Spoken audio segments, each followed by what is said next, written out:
everyone, welcome back to my channel Sew Little Time, and my name is Karen. So I hope you're all doing really well, and thank you very much for joining me today. Today I'm here to share with you my reveal for the Sew April Blouse challenge. So there's just a couple of days left of this challenge, and I have uploaded my photo on Instagram already. So if you haven't got yours up yet, get your skates on because the closing date is literally tomorrow, and you need to ensure that you have tagged Tamlin from Sewn on the Tyne and Gabrielle from the Cloth Edit to ensure that your entry is found. So this is a challenge that took me out of my comfort zone. If you know me, I am not really one for wearing a blouse. I don't really have that many in my wardrobe. The types of blouses that I have tended to make have been more of a top style, so they don't have a button down front on them. It's not something that I'm drawn to. It's not something that I feel, I don't know, like 100% comfortable in wearing. I tend to opt for things that are a bit more easy wearing, really, I suppose. But because I'm now at work, I thought I'd step outside my comfort zone and just give it a go, and this challenge sort of gave me the push to do that. So I'm really pleased that I have actually made the effort to make a blouse, and it was a lot more straightforward than I thought it was going to be. However, I have ended up making a different blouse to the one that I kind of decided on at the beginning. So I put a video up earlier this month sharing with you the patterns that I picked out from my stash and also some fabrics that I already had, and kind of paired them up together. So if you haven't seen that video and would like to have a look, I will link it in the description box below for you, so you can have a look at what my initial thoughts were on pairing up the patterns and the fabrics. So I initially thought I was going to be making up the Matilde blouse by Tilly and the Buttons, which is one of her first sewing patterns, and I really do like that blouse, and it is one that I would definitely like to have a go at later on this year for sure. So it's still on my to make list, and I do have fabric paired up for it. And I had chosen, I think it was the pinwheel fabric, which is the viscose fabric that I got from Vanilla Fabrics, and it was a sort of pink colourway with creams in it, and I thought that that would pair up really well because of the drape. The only thing that was putting me off making it, and because I actually did cut out the pattern ready to go, was purely the marking of the pin tucks down the front of the blouse itself. I just really do not enjoy making markings on fabric. I find them difficult to get off, so if you've got any ideas as to the best way to make markings on fabric where it comes off fairly easy, especially if it's a busy print, then please let me know, because it kind of put me off making it and I procrastinated it. So I left it to the last minute and decided, actually, I'm going to change the pattern that I'm making, and that's why I've ended up making a different blouse. So I still want to do it, but yeah, it's just one that I kept putting to the bottom of the pile. So the blouse that I ended up making then is the Tilly and the Buttons Mimi Blouse, which is out of her first book, Love at First Stitch, which I've got here to share with you. This is the book here. I really do adore all of the patterns in this book, and I've made a handful of them, but not all of them. So I would like to have a go at making the ones that I haven't made later on this year, maybe. So I'll share with you then the blouse pattern itself that I have ended up making. And there are a few different variations here. So it's this blouse here. Let me bring it up to the camera so you can see. It looks as though she's made it there in either a very light cotton or a viscose fabric, and it has a really lovely V-neck on it. And this is the line drawing here. And as you can see, it gives you the body measurements and the finished garment measurements chart, so you are able to determine your size, and it gives you the lay plans for cutting out the fabric as well. The other variation that she's got in the book, in fact there's two variations, is that you can add piping detail to the front yoke pieces here near the shoulders, and also she's added a contrast collar, and then she's added different colour buttons as well, so you can kind of play around with your fabrics and things, which I think is really nice. And then she has made another one in a darker fabric, and then she's added self-covered buttons on there. And I think that looks really, really nice as well. So as this is fairly similar in its style to the Friday Pattern Company Patina blouse, which was another one that was on my list, I thought I'd have a go at making this one purely because I already had the pattern in the back of the book and I just traced it off, and I already had fabric that I thought would be suitable for it. So this is my pattern and fabric pairing. So I chose the sort of lightweight cotton fabric, I think it is. It's not too crisp. It doesn't have loads of drape, but it's because it's quite soft. I felt that it would be suitable for a blouse, and it doesn't crease all that badly either, I don't think anyway. So I'm wearing it today with a skirt, which I'll share with you in a moment, and I have actually worn it to work already this week with a pair of trousers. So I've worn it outside and also tucked in. So you can wear it both ways. And the thing I like about this blouse is that it's actually an A-line shape blouse, and it suits my pear-shaped figure perfect. So I really did enjoy sewing this blouse up. It has quite a lot of steps to it, being a blouse, and I was a little bit nervous about that because, you know, I've not made a blouse before, but actually it came together really nicely and I enjoyed all of the sew. And obviously Tilly's instructions are really easy to follow, as are the pictures that she includes. So yeah, I was really pleased with how it came together, and I'm really pleased with the finished result.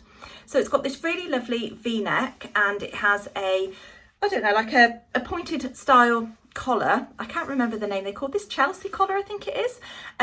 And yeah, initially I thought, oh, you're not going to see the collar because of the busyness of the fabric that I've got. And this fabric was from Minerva, by the way, which I had a while ago, initially lined up for another project, but that didn't go ahead. So now I'm really pleased that I paired it up with this pattern. But yeah, I was just a little bit concerned that the collar was going to get lost because I hadn't done it in a contrast colour.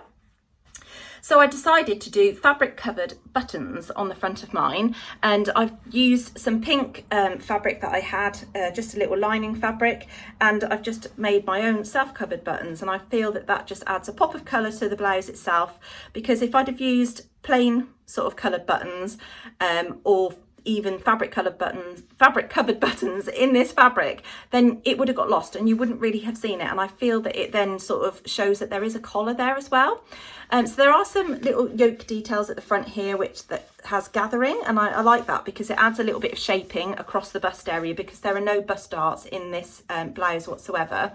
Like I say, I've got it on with my Sadie skirt today by the Dressmaker's Closet, and it's a high-waisted skirt, as you can see, so I've got it just tucked in over the top, and I think that looks really, really nice together.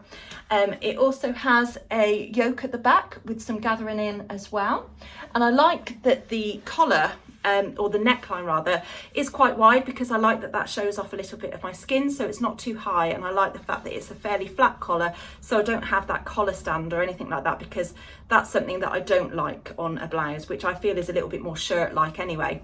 The other pretty detail to this blouse is that it actually has this like little tuck detail there, so it adds a really pretty pleat. I don't know if you would call that a tulip style pleat, I'm not too sure. Which I really, really like. But the change that I did have to make to the sleeves is that I actually just used, I think it was 3/8 of an inch seam allowance, just literally down the side seams here, and on the underarm seams rather, just to give me a little bit more room, because I knew when I put that pleat detail in that it was going to sit a little bit tight on my arms, because I do have a little bit more chub on my arms at the top there. It's more noticeable, I feel, on this side because I have one arm that's thicker than the other. Yeah, so that was just one thing, but you could omit that if you are somebody who has a little bit of a thicker arm at the top. But yeah, there's more than enough room there for me to move around it and stuff. And I've been wearing this all day at work today, and I felt absolutely fine in it. And I have paired it up with a pair of trousers where I've just worn it out loose, and that was nice to wear as well. But like I say, I've just really liked the fact that it has this nice deep V-neck that shows off a little bit of skin. It's nice to be able to wear a nice necklace with it, and I love the pop of colour with the coloured buttons, just to give it a little bit more of an elevated look, really. Yeah, so it's it has a yoke across the back, like I said, but I decided to do the burrito method. So I cut another yoke section out so that I could do the burrito method, so that all of the raw edges were enclosed on the inside. But I really didn't need to do that, because there is quite a wide facing on the inside, and then that goes down the front of the blouse itself. And actually, with how deep that facing is at the back, it actually covers the majority of the yoke anyway, so I perhaps didn't really need to add that extra yoke section to burrito it. But you know, it is still really nice and clean on the inside. And then I just added a label onto the facing to stop it flipping out. So that is actually, you probably won't be able to see it, but I've actually sewn it all the way through the back there, which, yeah, I don't mind that has a little bit of stitch in there at all. So really, I will insert some photos here that I took this morning so I could upload it onto Instagram, so you can see the blouse in a little bit more detail, because I've done some close-up shots of